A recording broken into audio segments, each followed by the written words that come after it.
আমার সমস্ত বক্স প্রেমীরা তোমাদের সবাইকে একটা খতরনাক লেভেলের নতুন স্পিকার চেকে স্বাগতম জানাই। আপনাদের জন্য নন্দীগ্রাম থেকে ডিজিএসবি রিমিক্স নিয়ে এসেছে খতরনাক একটা সাউন্ড টেস্টিং। প্রথমে এই সাউন্ড টেস্টিং এর সেই ভোকালটিকে শোনানো যাক। इस घोर कलयुग में कोई मानव मर्यादा पुरुषोत्तम श्री राम तो नहीं बन सकता, परंतु पराक्रमी रावण जरूर बन सकता है, जो अपनी बहन या सिद्ध के लिए ईश्वर से लड़ पड़े। बुलाते लोग प्यार से दस आनंद मुझे नाम से, बुलाते लोग प्यार से दस आनंद मुझे नाम से। हट रावण रावण हूँ मैं, दशानंद रावण हूँ मैं। हट रावण रावण हूँ मैं, दशानंद रावण हूँ मैं। सनी देवदास मेरा दशानंद रावण हूँ मैं। काल कुएं में लगे मेरा दशानंद रावण हूँ मैं।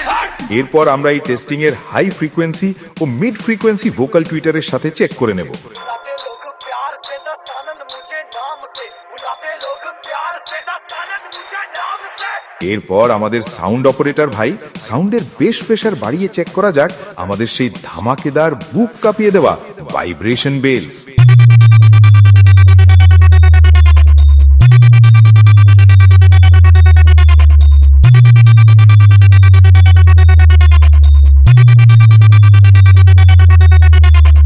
আমার প্রিয় বক্স লাভাররা, তোমরা সবাই রেডি তো? চলো তাহলে এই সাউন্ড টেস্টিং শুরু করা যাক। Let's feel the SB remix style.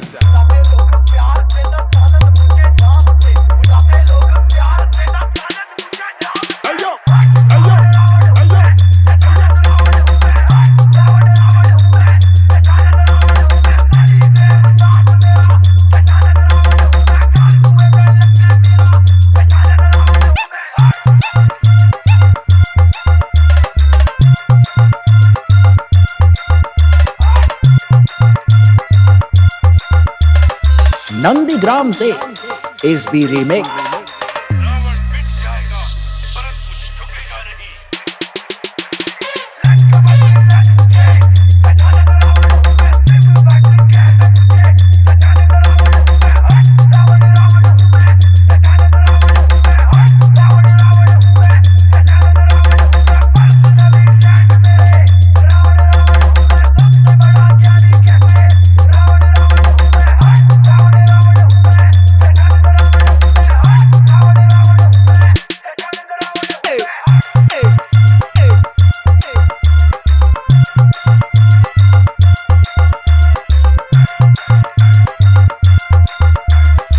Nandigram से एसबी रीमिक्स।